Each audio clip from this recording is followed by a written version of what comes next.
In 1922, the only grandparent that I would ever know came to the United States from Mexico. She wasn't a rapist or a murderer. She was a 6-year-old orphan. But as a girl, she walked past storefront signs that read "No dogs or Mexicans allowed." Her life wasn't easy, and she didn't always feel welcome, but she never stopped believing in America's sacred promise that her sacrifices would be rewarded with opportunity for herself and her family. She kept up her part of that promise by working her whole life babysitting, cooking, and cleaning houses. And the fact that her grandson is standing here on this stage tonight is proof that America kept its promise too.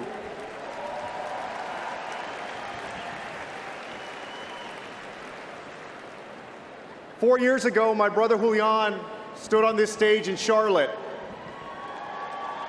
He and I know that our story is not unique. This room is filled with many proud Americans who can tell similar stories about their own families. Great-grandchildren of Irish immigrants who came to cities like New York and Boston and saw signs that read, "No Irish need apply," and just worked harder. Grandchildren of Americans who suffered in World War II internment camps, the same camps that Donald Trump has defended, and grew up to be business owners, war heroes, and public servants. Children of immigrants who have contributed to our country as doctors, police officers, and guess what? Even impartial judges.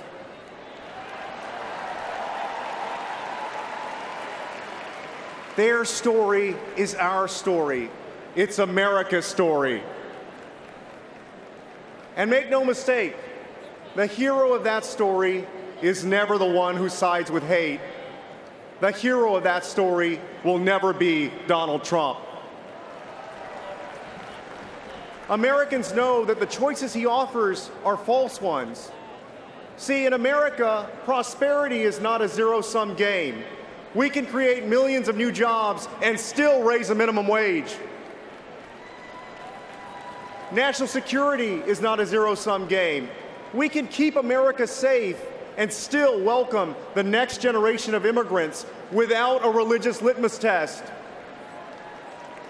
And justice is not a zero-sum game.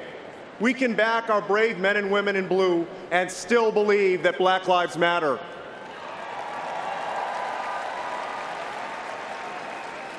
These aren't zero-sum games. In fact, they aren't games at all. But do you know how many plans Donald Trump has to accomplish these things? 0. While Donald Trump is talking about building walls, Hillary Clinton is working to build an infrastructure of opportunity, a way for Americans to get to where they want to go in life.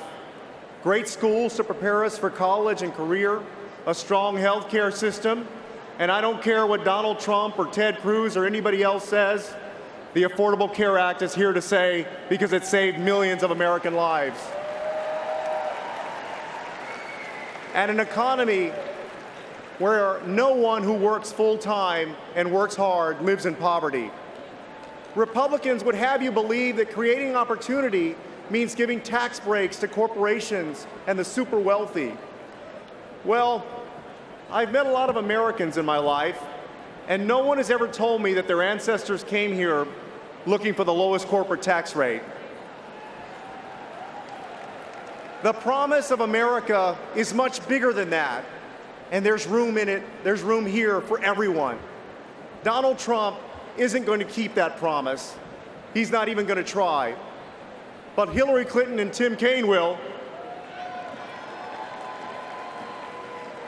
That's why I'm asking all of you to go to iwillvote.com. Make sure you're registered to vote. Make sure that the next chapter of our great American story is written by us. My grandmother believed that America was the greatest nation in the world. And I'm with Hillary so that our grandkids will believe the same thing too.